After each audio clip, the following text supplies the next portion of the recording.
दाखवले बघा.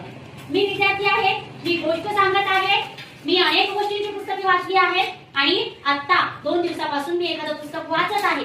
हे आपण एखादं कन्व्हर्सेशन सांगितल्यासारखं सांगितलं की नाही, एखादा पॅसेज आपण लिहितो एखाद्या गोष्टीवर, तसं हे वाक्य तयार होऊ शकतात.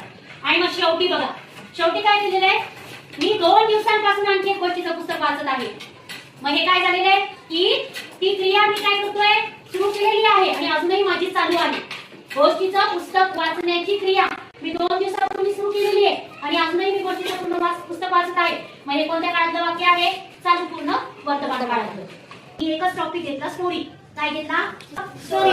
मग तुम्ही वर्णन करताय स्वतःचं. समजा मी विद्यार्थी आहे, मी गोष्ट सांगत आहे. माझा गोष्ट का सांगतो मी, तर त्याच्या मागचं कारण सांगितलंय. मी गोष्ट सांगतो याचा अर्थ मला गोष्टी येतात. काय येतात गोष्टी, कारण की मी अनेक गोष्टींची पुस्तकं वाचली आहेत आणि गोष्टींची पुस्तकं वाचली आहेत त्याच्यामुळे मी तुम्हाला गोष्ट सांगत आहे. त्याच्याशी रिलेटेड वाक्य की नाही हे. आणि तुला काय सांगितलेलं आहे की मी गोष्टीचे पुस्तक वाचली पण मी थांबलोय का, नाही.